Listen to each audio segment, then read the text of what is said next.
Is often considered the stuff of science fiction. Cyborgs will walk the Earth the same day we have flying cars and vacation destinations on other planets. However, cyborgs are already among us. Anyone with some sort of technology in their bodies is basically a cyborg. This means people with pacemakers, hearing aids, and the like. With the rapid improvement of bionic technology, prosthetics are bringing us closer to the common cyborg image, and much sooner than you might think. An important question arises when discussing the progress that bionic technology has experienced. When will these limbs be able to outperform their natural human counterparts? And this question is a matter of when, not if. Bionic limbs have progressed by leaps and bounds in the past several years. Before, people with missing limbs were ashamed of their prosthetics. Now, high-tech limbs boost the confidence of those who wear them. I had the honor of attending the Open Bionics panel at San Diego Comic-Con this year. Two of the speakers at the panel were Samantha Payne, COO of Open Bionics, and Tilly, a 10-year-old girl born without her arms, who works with the company.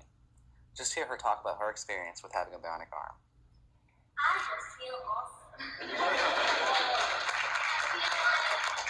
I don't need to hide and I feel like I can just show off. Show off right now. Move stuff, do things. The lucky few who get to wear a state-of-the-art prosthetic like Tilly love the technology because it makes them unique.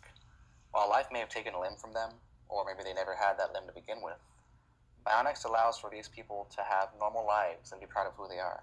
The controversy regarding bionics isn't whether we should allow the disabled to have hands that function like a natural hand, but whether we should allow for people who are perfectly healthy to enhance themselves.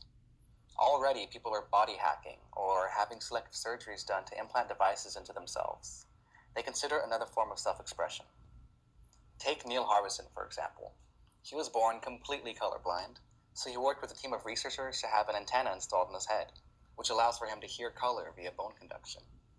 Other examples of body hacking include a man who had a microchip installed in his hand so he could start up his motorcycle at will, an artist who has a device in her arm which vibrates whenever there's an earthquake in the world, and people who have LEDs implanted under their skin. Ethical issues arise depending on how far the body hacking community takes their efforts. As prosthetics become more advanced and more stylish, they may spark feelings of envy in able-bodied people. Having a robotic arm is cool. What die-hard sci-fi nerd wouldn't want to look like Luke Skywalker? Both Samantha Payne and Bertolt Meyer, professor of psychology at the Chemnitz University of Technology in Germany, fear that people will consider removing their limb so they can get a cyborg arm. Is it okay for perfectly healthy people to take advantage of enhancements that were meant for the disabled? Will this lead to a new style fad? Or will this take us to a new era in human development? The augmented age. Transhumanism is the belief that humans are not at their final stage of evolution, and we can surpass our current state through technological advances and augmentation. According to an article by Dr. Francesca Ferrando of Columbia University, there are three types of transhumanism. Libertarian transhumanism, which states that we should trust the free market to allow us access to human enhancement technology. Democratic transhumanism, which demands equal access to technological enhancements in order to avoid classist, racist, or sexist struggles regarding the acquisition of those augmentations. The third type, extropianism, was created by philosopher and futurist Max Moore. He describes this as perpetual progress, self-transformation, tactical optimism, intelligent technology, open society regarding information and democracy, self-direction, and rational thinking. Transhumanism will take us to a place where those who wish to become harder, better, faster, stronger will have the capability to do so. As Dr. Andrea D.M. Lane points out, this mindset of self-improvement and self-actualization could lead us towards realizing Nietzsche's Übermensch, or Superman.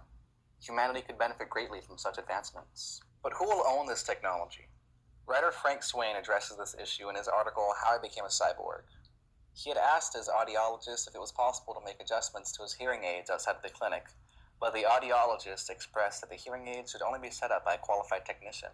Swain cites a 2007 writing in the Journal of Medical Ethics, which suggests that ownership does not necessarily mean sovereignty, and by consenting to having an implantable device placed, the patient is indirectly giving up the right to autonomous control of the device. So I wanted to just stop right there because to me that says you have sovereignty right now. We're not looking at it in a certain way that they're saying by implanting you with something that they've trademarked, right? And that they have built and have a patent it and all that other stuff. But by doing that, you lose complete sovereignty over yourself, in their opinion. It was just a thought. And like, when I heard that, I'm like, are we looking at sovereignty? Because, you know, you hear these people now that say, oh, we have no sovereignty, there are no sovereigns. But to me, they're saying it is. And the trick is we need you to implant something that this corporation built so they can have the say over you, even if you are completely fine. This question is also addressed in the Deus Ex franchise of video games. The Deus Ex universe envisions a dystopian future in which humans can get a wide variety of augmentations ranging from high-fashion bionic arms to bionic eyes that can zoom. But corporations exercise their control over these devices as a means of maintaining their power. Even if issues of ownership are cleared up, possibly the biggest obstacle against transhumanism is social acceptance. Many religious authorities are opposed to transhumanism because they see it as an attempt to perfect something God created. Not only this, but they believe transhumanism is a pursuit to attain immortality, and the evidence doesn't really disprove this line of thinking. Transhumanist Gennady Stolyarov says, "It would be wonderful to get to a world in which all death is optional. Right now, essentially all of us are sentenced to the death penalty, even though most of us have done nothing to deserve it." Hugh Hare believes that, at the rate bionic technology is improving, we can eliminate disability by the end of the century. This is certainly a matter of playing God. Religious beliefs aren't the only reason for opposing the coming of the augmented age. With society's track record for accepting differences, are we even ready for cyborgs? How can we be if we still can't completely handle such cosmetic differences as skin color?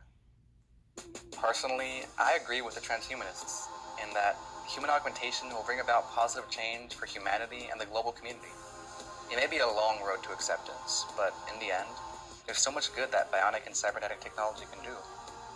The augmented age is an age that I certainly look forward to being a part of.